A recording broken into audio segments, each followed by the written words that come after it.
తాకట్లో ఉన్న బంగారాన్ని విడిపించి ఆ రోజున మార్కెట్ ధర కట్టి మిగిలిన డబ్బును మీకు అందిస్తుంది కొమ్మూరి గోల్డ్.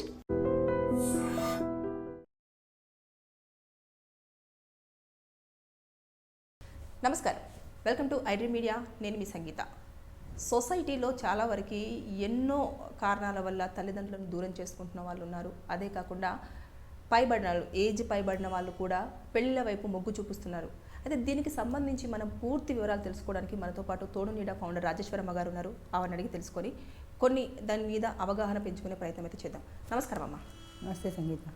అమ్మ, ఈ మధ్యకాలంలో 60 ఏళ్ళ పైబడిన వ్యక్తులు పెళ్లిపైన ఎక్కువగా ఇంట్రెస్ట్ చూపిస్తున్నారు. దీనికి కారణం ఏమై ఉంటుంది అంటే కుటుంబ సభ్యులు పట్టించుకోకపోవడమా, లేదంటే పిల్లలు వదిలేసి ఒంటరితనంగా ఉండడం వలన, ఎందుకోసం అని చెప్పేసి వాళ్ళు పెళ్లి వైపు మొగ్గు చూపిస్తున్నారు? ఇప్పుడు మీరు చెప్పిన కారణాలన్నీ కరెక్టేనమ్మా. ఒకటి, పిల్లలు పట్టించుకోకపోవటం. మనం 100 సంవత్సరాల వెనక్కి వెళ్ళినట్టయితే జాయింట్ ఫ్యామిలీ సిస్టమ్ ఉండేది. జాయింట్ ఫ్యామిలీలో 2-3 జనరేషన్స్ ఉండేవారు.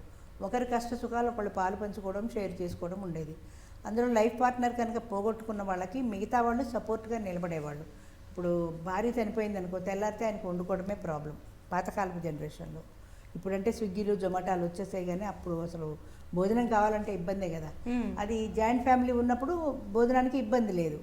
అలాగే ఎమోషనల్ రిలేషన్స్ కూడా ఉండేవి. ఒక భార్యగా ఆవిడ ఇచ్చేటువంటివి తప్ప మిగతా విషయాలన్నింటిలోనూ వాళ్ళకి ప్రాబ్లం లేదు. అంచేత సహజంగా ఫ్యామిలీతో వెళ్ళిపోయేది కాబట్టి వాళ్ళకి మళ్ళీ పెళ్లి చేసుకోవాలి, తోడుకోవాలన్న ఫీలింగ్ కూడా ఎక్కువ ఉండేది కాదు.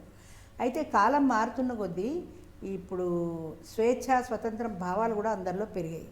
తర్వాత ఈ న్యూక్లియర్ ఫ్యామిలీ సిస్టమ్ వచ్చిన తర్వాత భార్యాభర్త పిల్లలే ఫ్యామిలీ అంటే additional members of the family, తాతలు ముత్తాతలు ఎవరు ఇప్పుడు వాళ్ళతో కలిసి ఉండే పరిస్థితి లేదు.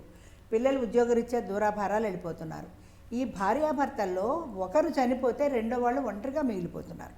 ఇప్పుడు పిల్లలు ఎక్కడో బొంబాయిలోనో ఢిల్లీలోనో ఉంటారు. వీళ్ళకి అక్కడికి వెళ్ళడం ఇష్టం ఉండదు, లాంగ్వేజ్ ప్రాబ్లం ఉంటుంది, వాళ్ళ సొసైటీ అంతా మారిపోతుంది అక్కడ. అంచేత వీళ్ళు ఈ పాత జ్ఞాపకాలతో ఉన్న పాత ఇంట్లోనే ఇక్కడే జీవించాలనుకుంటారు. పిల్లలు ఉద్యోగాలు వదిలిపెట్టుకుని ఇక్కడికి రాలేరు, వీళ్ళు అక్కడికి వెళ్ళలేరు. ఇప్పుడు ఈ గ్యాప్ వచ్చేసింది. ఈ గ్యాప్తో వీళ్ళ జీవితం వెళ్ళాలి. అదే కనుక వాళ్ళకు ఒక తోడు ఉంటే ముసలావిడ ఏదో కాలక్షేపం చేసుకుంటూ వాళ్ళ ఫుడ్ కానీ షెల్టర్ గురించి కానీ ప్రాబ్లం లేదు వాళ్ళకి. అంచేత ముసలి వాళ్ళు కూడా పెళ్లి వైపుకి మొగ్గు చూపిస్తున్నారు. ఒకటి, ఒంటరితనం అంటే సపోర్ట్, ఫ్యామిలీ సపోర్ట్ లేకపోవటం. 2, ఈ లోన్లీనెస్ పోవాలంటే వాళ్ళకి పని వాళ్ళతోటి ఈవెన్ పిల్లలు ఉన్నా సరే వాళ్ళతో కలిసి 24 hours గడపలేరు కదా. అంచేత వాళ్ళ తోడు వాళ్ళకుంటే వాళ్ళ కాలక్షేపం, వాళ్ళ జనరేషన్ కూడా సరిపోతుంది. ఈ 60 ఏళ్ళవాడు 20 ఏళ్ళవాడిని పెళ్లి చేసుకుంటే జనరేషన్ గ్యాప్ వచ్చేస్తుంది, అభిప్రాయాలు కలవు. అంచేత ఆ ఏజ్ వాళ్ళని చేసుకుంటే వాళ్ళకి సూట్ అవుతుంది. కాబట్టి పార్ట్నర్ని పోగొట్టుకున్న వాళ్ళు రెండో పార్ట్నర్ని వెతుక్కుంటూ బయటకు వచ్చారు. ఇప్పుడు తోడు నీడ సంస్థ ఉంది. తోడు నీడ సంస్థ నేనే స్టార్ట్ చేశాను. చేసిన తర్వాత 50 years దాటిన లేడీస్కి కూడా ఇందులో అవకాశం ఉంది. ఒకప్పుడు 70 ఏళ్ళు వచ్చినా, 80 ఏళ్ళు వచ్చినా 20 ఏళ్ళ ఆడదాన్నే పెళ్లి చేసుకునేవారు. అది పెళ్ళే కాబట్టి ఎవరు తప్పు పట్టలేదు. ఆ 20 ఏళ్ళ ఆడది కూడా ఈ భర్తనే సేవించుకుంటూ తప్ప వాళ్ళకి వేరే ఆలోచనలు, వేరే భావాలు లేవు. ఇప్పుడైతే అర్జెంటుగా వాడిని పక్కనకు పట్టుకోబెట్టేసి ఆవిడ దారి ఆవిడ చూసుకునే రోజులు వచ్చేసాయి. అంచేత వీళ్ళు కూడా ఏంటంటే 50 years దాటిన ఆవిడైతే మనకి తోడుగా ఉంటుంది, ఈవిడ ఒక్కడికి బయటికి పోతుంది అనే భయం లేదు అనే భావన మగవాళ్ళల్లో కూడా ఏర్పడింది. కాబట్టి 50+ ఏజ్ గ్రూప్ లేడీస్ని చేసుకోవడానికి వాళ్ళు కూడా ఇష్టపడుతున్నారు. అట్లాగే 50+ ఏజ్ గ్రూప్లో ఉన్న లేడీస్ కూడా వాళ్ళకు ఒక తోడు కావాలి కాబట్టి 60 అలాగా ఆ ఏజ్ వాళ్ళని వాళ్ళు కూడా చేసుకుని వాళ్ళ కాలక్షేపం వాళ్ళు చేస్తున్నారు. ఇందులో ఏంటంటే తోడు నీడ అనడంలో, తోడు నీడ అయినా అసలు నువ్వు చెప్పినట్టు జనరల్ అయినా కూడా ఒకరికొకరు తోడుగా ఉండటం అనేది ప్రధానమైన అంశం. 60 ఏళ్ళు దాటిన వాళ్ళు ఈ వయసులో పిల్లల దగ్గరికి వెళ్ళలేరు. వెళ్ళినా అక్కడ వాళ్ళ కాలక్షేపం వాళ్ళకి ఉండదు. పిల్లలు వీళ్ళతో కలిసి సమయం పెట్టేంత టైములు వాళ్ళకి లేవు. కాబట్టి వీళ్ళ కాలక్షేపం వీళ్ళు చేయడానికి వీళ్ళకి జోడీ ఒకళ్ళు కావాలి. అంచేత పెళ్లి చేసుకుంటే ఆ లైఫ్ పార్ట్నర్తో లైఫ్ లీడ్ చేయొచ్చు అనే ఉద్దేశంతో వాళ్ళిద్దరూ ఒకటవుతున్నారు. పిల్లలు ఒప్పుకుంటారా అమ్మ? అంటే ఈ ఏజ్లో, అవును, ఈ ఏజ్లో పెళ్ళిళ్ళు అనేసరికి సొసైటీ ఏమనుకుంటుందో, బంధువులు ఏమనుకుంటారో మరి అని చెప్పేసి వచ్చిన కోడలైనా లేదంటే అల్లుడైనా కూడా యాక్సెప్ట్ చేస్తారు కూడా సోషల్ స్టిగ్మా ఉందమ్మా. అయితే నాకు ఇప్పటికీ అర్థం కాని ఏంటంటే 60 ఏళ్ళ వాళ్ళు, 70 ఏళ్ళ వాళ్ళు, 20 ఏళ్ళ వాళ్ళని, 30 కూడా లేదు, 20, 25, 16 ఏళ్ళ వాళ్ళని పెళ్లి చేసుకున్న దేశం మనది. ఏనాటి నుంచో ఉన్నది. ఈ పెళ్ళికి ఇప్పుడు పిల్లలు ఎందుకు అడ్డుపడుతున్నారు అదే నాకు అర్థం కాని విషయం. ఇప్పుడు స్త్రీ 50 ఏళ్ళు దాటిన స్త్రీ ముందుకు రాలేదు, కానీ 60 ఏళ్ళు దాటిన పురుషుడు 20 ఏళ్ళ వాళ్ళని పెళ్లి చేసుకున్న దేశంలో ఉన్నాం కదా మనం. మరి ఇప్పుడు పెళ్లి చేసుకుంటారంటే వాళ్ళకి ఎందుకు అడ్డొస్తున్నారు పిల్లలు? సోషల్ స్టిగ్మా అంటే సొసైటీ ఏమనుకుంటుంది, పిల్లలు ఏమనుకుంటారు, వాళ్ళు ఏమనుకుంటారు, బంధువులు ఏమనుకుంటారు, స్నేహితులు ఏమనుకుంటారు. ఇప్పటికి కూడా మేము తోడు నీడలో ఆ సోషల్ స్టిగ్మా వల్ల చాలా ఇబ్బందులు పడుతున్నాం. పెళ్లి చేసుకుంటారు ఇద్దరు, వాళ్ళ జీవితం వాళ్ళు గడుపుతుంటారు. ఇప్పుడు మీ టీవీ ఛానల్ వాళ్ళు ఎవరైనా జంటను రమ్మన్నారనుకో, వాళ్ళని రమ్మంటే వాళ్ళు రారు. ఒకవేళ వాళ్ళు వచ్చిన టీవీ ఛానల్లో మీరు వేసిన తర్వాత అది చుట్టాలు చూసి ఫోన్ చేసి తిడతారు వాళ్ళని. ఇప్పుడు మా దాంట్లో మొన్న పెళ్ళయింది ఒకళ్ళకి, వాళ్ళు ఒక టీవీ ప్రోగ్రామ్ ఇచ్చారు, బాగా పోయింది అది. అది ఏదో ఛానల్ నాకు గుర్తులేదు, బాగా పోయింది అది. రవి వాళ్ళ మిస్సెస్ చేసింది అది. అయితే అది పోయిన తర్వాత చుట్టాలు వాళ్ళ పిల్లలు చూసి ఫోన్ చేసి వాళ్ళని తిట్టారు. మీరు పెళ్లి చేసుకున్నారు, మీ జీవితం బాగుంది, కానీ మీరు ఇంత పబ్లిసిటీ ఇవ్వడం అనవసరం, నోరు మూసుకొని ఇంట్లో కూర్చోండి, మీరు టీవీలో పబ్లిసిటీ ఇవ్వాల్సిన అవసరం లేదు అని పిల్లలు తిట్టారు. ఇప్పుడు వాళ్ళని ప్రోగ్రామ్కి రమ్మంటే వాళ్ళు రావట్లా. వాళ్ళు అదే చెప్తున్నారు, మా పిల్లలకి ఇష్టం లేదండి. అయితే పిల్లలకి ఇష్టమై పెళ్లి చేసుకున్నారా మీరు? అప్పుడు కూడా పిల్లలు వద్దన్నారు, వాడి మాట విన్నారా మీరు? అంటే మీ ఇద్దరు అవసరం కాబట్టి అప్పుడు పిల్లల్ని కాదన్నారు. ఇప్పుడు ఇది మా అవసరం కాబట్టి మేము రాలేమో, మా పిల్లలు తిడుతున్నారు, మేము చెయ్యమో అంటున్నారు. అంతే కదా. అంచేత ఈ సోషల్ స్టిగ్మా విపరీతంగా ఉంది. ఈ రోజుకి కూడా ఆ సోషల్ స్టిగ్మా వల్ల బయటికి రాలేని, పెళ్లి చేసుకుని కూడా బయటికి రాలేని జంటలు చాలా మంది ఉన్నారు. కాదమ్మా, ఇప్పుడు పిల్లలు పట్టించుకోరు, ఒంటరితనంతో వాళ్ళు మనోవేదన పడుతూ ఉంటారు. ఆ సమయంలో ఒక తోడు కోసం వాళ్ళు చేసిన పని మంచిదే కదా, వాళ్ళు ఏం తప్పు చేయలేదు కదా. తప్పు చేయనప్పుడు వాళ్ళు భయపడాల్సినంత అవసరం లేదు కదా, వాళ్ళు ధైర్యంగా పెళ్లి చేసుకున్నారని చెప్పుకునే స్వేచ్ఛ కూడా లేదా? నేను ఒక సీనియర్ సిటిజన్ అసోసియేషన్ మీటింగ్కి వెళ్ళాను. మీటింగ్లో ఈ తోడు నీడ గురించి చెప్తున్నప్పుడు ఒక ఆయన అబ్జెక్షన్ రైజ్ చేశాడు. ఏంటంటే, మీరు చెప్తున్నారు బాగానే ఉంది, పిల్లల్ని కాదని మేము పెళ్లి చేసుకుంటే రేపు పొద్దున వాడు చస్తే నా తలకొరు పెట్టడు, వాడు తలకొరు పెట్టడు, నాకు ఉత్తమ గతులు ప్రాప్తించవు, వాడు తలకొరు పెట్టకపోతే నాకు ఉత్తమ గతులు ప్రాప్తించవు అనే ఒక సెంటిమెంటు, మూఢనమ్మకాలు తప్ప ఈ రోజు నీకు తిండి గతి లేదు, భార్య లేక నువ్వు వండుకు తింటే కానీ నీకు నోట్లో ముద్దళ్ళే పరిస్థితి లేనప్పుడు చచ్చిపోయిన తర్వాత వచ్చే ఉత్తమ గతులు ఎందుకు? నాకు ఈరోజు కూడా అమ్మ నవ్వుతారు కానీ చెప్తే ఎందుకు అర్థం కాదంటే, నువ్వు చచ్చిపోయిన తర్వాత నీ సోల్ నీ నుంచి వేరు పడిపోయింది, ఇక్కడ మిగిలింది బాడీ ఒకటే. ఈ బాడీ తలకరు నీ కొడుకే పెట్టాడో, పక్కింటాడు పెట్టాడో, మున్సిపాలిటీ వాడు పెట్టాడో ఏం తెలుస్తుంది? నీకేం తెలియదు కదా. చచ్చిపోయిన తర్వాత ఎవడు తలకరు పెడితే ఏంటి అన్నది ఒప్పుకోరు. కొడుకే పెట్టాలి, ఉత్తమగతులు కావాలి. పిల్లలు లేని వాళ్ళు దత్తత చేసుకుని మరీ కొడుకుని తెచ్చుకుంటారు, ఎందుకంటే వాడు తలకొరుగు పెడితే ఉత్తమగతులు వస్తాయని. ఉత్తమగతులు వస్తాయో లేదో నాకు తెలియదు, కానీ ఇప్పుడు మాత్రం ఇన్ని బాధలు పడుతున్నారు. పెళ్లి చేసుకుంటే పిల్లలు హర్షించరు. పిల్లలు ఎందుకు హర్షించరు? ఒకవేళ పిల్లలు హర్షించినా కూడా చుట్టాలు హర్షించరు.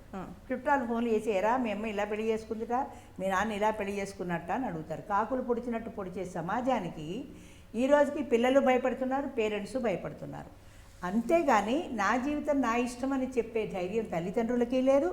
మా అమ్మ నాన్న సుఖంగా ఉండాలనుకున్నాం, మా అమ్మ ఒంటరి అయిపోయింది కాబట్టి ఆవిడ తోడు చూసుకుంది, మేమే చేసాము అన్న ధైర్యం పిల్లలకి లేదు. సమాజానికి వెరుపు ఇప్పటికీ ఉంది. ఆ సోషల్ స్టిగ్మా నుంచి బయటపడాలన్నదే నా ప్రయత్నం కూడా. 15 సంవత్సరాల నుంచి చేస్తున్నాను, కానీ ఇప్పటికీ ఇంకా ఆ భయంలోనే ఉన్నారు జనం. మీడియాకి రమ్మంటే రారు, మీడియా ముందు చెప్పమంటే మాట్లాడరు, అసలు వచ్చి ఫోటోలు తీస్తే ఒప్పుకోరు. అక్కడ అప్పుడు మీటింగ్ అవుతుంది అనుకో, ఎవరైనా వచ్చి కార్యక్రమం మేము షూటింగ్ తీసుకుంటామంటే మొహాలు ఇలా పెట్టేసుకుంటారు, అడ్డం పెట్టేసుకుంటారు, వాళ్ళ మొహం కనపడకూడదని. అంటే తప్పు చేస్తున్నామన్న ఫీలింగ్ మీకు ఎందుకు? నేను అడిగేది అది. నువ్వు తప్పు చేస్తున్నావు అమ్మమ్మో, అది కాబట్టే మొహం ఎవరు చూడకూడదు అనుకుంటున్నావు. నువ్వు పెళ్లి కోసం వచ్చావు, తప్పేముంది? లా యాక్సెప్ట్ చేసింది, మీకు ఇదేంటిది శాస్త్రం యాక్సెప్ట్ చేసింది, ఇంక మీరు దేనికి భయపడాలంటే ఏమోనండి మాకు ఇష్టం ఉండదు, మేము 10 మందిలోకి వెళ్ళాం అనే భయాలు ఇప్పటికీ సోషల్ స్టిగ్మా ఉంది. దానివల్ల ఎంతోమంది బయటకు కూడా రావటం లేదు. వాళ్ళకి రేపటి రోజుల్లో మరి ఇబ్బందులు రావమ్మా? అంటే ఇలా గుట్టుచాటుగా ఉండాలి అనుకుంటే రేపు పెళ్లి చేసుకున్నా కూడా భార్య అని సొసైటీకి తెలియదు, భర్త అని సొసైటీకి తెలియకుండా ఉండడం వల్ల వాళ్ళు అన్ఎక్స్పెక్టెడ్గా చనిపోతే వాళ్ళ పిల్లలు ఒకవేళ రాకపోతే సిచ్యువేషన్స్ ఇంకోలా ఉంటాయి కదా. అవును, అది రేపో ఎల్లుండో జరిగే దాని గురించి ఇవాళ ఎవరు ఆలోచించట భవిష్యత్తు గురించి. ఇవాళ వర్తమానం ఒక్కటే. మాకు ఒక మెంబర్స్ ఉన్నారు, వాళ్ళు పెళ్లి చేసుకున్నారు, మీడియా ముందుకు రమ్మంటే రాలేదు. వాళ్ళు ఏం చెప్పారంటే, మేము పెళ్లి చేసుకున్నాం, మేము ఈ ఊళ్ళో సినిమాలు, షికార్లు, హోటళ్ళు అన్నీ తిరుగుతాం, కానీ మేము టీవీకి వస్తే ఆ టీవీ ఛానల్లో రాజమండ్రిలో వస్తుంది, ఏలూరులో వస్తుంది, విశాఖపట్నంలో వస్తుంది. అక్కడ ఉన్న చుట్టాలందరూ చూస్తారు కదా, చూసి మమ్మల్ని అడుగుతారు కదా, నువ్వు పెళ్లి చేసుకున్నావా అని.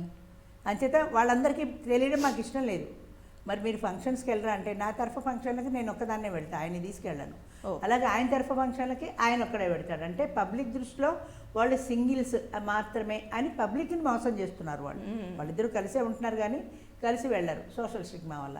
అంచేత నేను విడిగా పెడతా, ఆయన విడిగా పెడతారు. ఎవరు చుట్టాలు వెళ్ళక వాళ్ళు పెడతాం, వచ్చేస్తాం అంతే. మేము మాత్రం కలిసే ఉంటాం. కానీ సొసైటీ అంటే భయం. ఈ భయంలోంచి బయటికి రావాలి జనం. నా జీవితం నాది. నేను ఎప్పుడూ చెప్తాను, ఏ సొసైటీ నీకు వచ్చి నీకు టైఫాయిడ్ జ్వరం వస్తే 10 రోజులు సేవ చేస్తుంది, నీకు ఆలో చెయ్య విరిగితే ఏ సొసైటీ వచ్చి నీకు సాయం చేస్తుంది? అంచేత మీ జీవితం మీరు చూసుకోవాలి కదా. నా పెళ్ళి నేను చేసుకున్నాను, తప్పేంటి? ఇప్పుడు నేనున్నాను, నేనే ప్రత్యక్ష సాక్షిని, 15 సంవత్సరాలుగా ఉంటున్నాను. మరి నన్ను ఎవరు అడగరే? నేను తిరిగి జవాబు చెప్పగలను కాబట్టి. ఆ జవాబు మీరు చెప్పలేరు కాబట్టి మీరు భయపడుతున్నారు. అంటే చెప్పే ధైర్యం లేక చాలా మంది దాక్కుని పెళ్లి ఖచ్చితంగా చెప్పే ధైర్యం లేకనే. మాకు రాజశేఖర్ అనే ఒక పోలీస్ కమిషనర్ ఉండేవారు. ఆయన వాళ్ళ బంధువులు ఆవిడని ఒక 50 years దాటిన ఆవిడని పెళ్లి చేసుకుందాం అనుకున్నారు. ఆ పెళ్ళికి బంధువులు ఒప్పుకోవాలా. నువ్వు పెళ్లి చేసుకోవాలంటే ఎవరినైనా చేసుకో, కానీ ఈ అమ్మాయిని చేసుకోవడానికి వీల్లేదు. ఈ అమ్మాయిని చేసుకుంటే మన బంధువులందరిలో మనకి పరువు పోతుంది, అప్రదిష్ట. ఎందుకు పోతుందంటే అందరూ నవ్వుతారు, ఈవిడికి 50 ఏళ్ల వయసులో ఇప్పుడు పెళ్ళి ఏంటని. అదొకటి. 50 ఏళ్ల వయసులో ఇప్పుడు పెళ్ళేంటి? 50 ఏళ్ల వయసులోకి 25 ఏళ్ల వయసుకి తేడా ఎప్పుడూ చెప్తాను నేను. పిల్లల్ని కనడం ఒక్కటే కదా తేడా. పెళ్ళి అంటే పిల్లల్ని కనడం కోసం మాత్రమే కాదు, వాళ్ళిద్దరూ కలిసి జీవించడానికి, ఒకరి కష్ట సుఖాలు ఒకరు పంచుకోవడానికి, నీకు నేనున్నాను అనే భరోసా చెప్పడానికి. అన్నీ మానేస్తారు. 50 ఏళ్ళకి ఇప్పుడు పెళ్ళి ఏంటండి అసహ్యంగాను అంటారంతే. ఆ భావన పోవటం లేదు జనాల్లో. అంచేత ఎంతసేపటికి అదే ఆలోచిస్తారు, కానీ వాళ్ళకు ఒక తోడు అవసరం అన్న సంగతి మర్చిపోతారు. నీకు చాలాసార్లు చెప్పాను ఇదివరకు, 90 ఏళ్ళు వచ్చినటువంటి వాళ్ళల్లో భార్యాభర్తల్లో ఆ ఇద్దరిలో ఒకరు చనిపోతే రెండో వాడు సంవత్సరం తిరగకుండా చనిపోతున్నారు. 80 ఏళ్ళు దాటిన ముసలావిడ చచ్చిపోతే ఆయన ఏం చూసి బెంగ పెట్టుకున్నాడంటే 50 ఏళ్ల వైవాహిక జీవితం వాళ్ళది. ఆయన ఫుడ్ షెల్టర్ ఇవాళ ఉండొచ్చు, కానీ ఆవిడతో కలిసి గడిపిన క్షణాలు ఆవిడని పోగొట్టుకున్నది, ఆ మిస్ అవుతున్న ఫీలింగ్ ఆయనలో చాలా ఉంది. కానీ బయటికి చెప్పుకోలేడు, అందరు నవ్వుతారు కాబట్టి. అది లోపల పెట్టుకుని మనోవ్యాధితో మంచం బట్టి సంవత్సరం తిరగకుండా చనిపోతున్నారు. అలాంటి వాళ్ళు మా బంధువుల్లో 2-3 ఉన్నారు. సో అంచేత ఒక మానసికమైన తోడు కావాలి 50 సంవత్సరాల తర్వాత. ఆ తోడు కోసమనే వాళ్ళు బాధపడుతున్నారు, ఆ తోడు కోసమనే వాళ్ళు తోడు నెడకు వస్తున్నారు. అంచేత ప్రతి ఒక్కరికి కూడా తోడు అనేది అవసరం అమ్మా. అది తోడు అనేది పర్మనెంట్ రిలేషన్ భార్య అయితేనే చేయగలదు. నువ్వు జీతం ఇచ్చి ఎంతమందిని పెట్టుకున్నా వాళ్ళ డ్యూటీ వాళ్ళు చేస్తారు, డ్యూటీ అయిపోయి వెళ్ళిపోతారు. ఓకే, వాళ్ళ సంబంధం ఉండదు, ఎమోషనల్ రిలేషన్ ఉండదు కదా వాళ్ళ మధ్య. 60 ఏళ్లలో ఒంటరితనం. అంచేత 60 ఏళ్లలో ఒంటరితనం భరించలేక ఒక తోడు కోసం చేసుకోవడం ఒకటి. పిల్లలతో కలిసి ఉంటే వాళ్ళకి భావన రాదు, నాకు తోడు కావాలి అని. ఎందుకంటే పిల్లలతో కలిసి ఫుడ్ షెల్టర్, మనవాళ్ళు మనవరాళ్ళు అందరితో కలిసి జీవిస్తారు కాబట్టి వాళ్ళకంత ఆ గ్యాప్, ఆ లోన్లీనెస్ తెలీదు. అంచేత ఎప్పుడైతే పిల్లలు దూరంగా ఉన్నారో వీళ్ళు తప్పనిసరిగా ఒక తోడు వెతుక్కోవాల్సి వస్తుంది. అది పిల్లలతో ఉంటే రాకపోవచ్చు బహుశా, కానీ ఈ లోన్లీనెస్ భరించలేక ఒక తోడు వెతుక్కుంటున్నారు.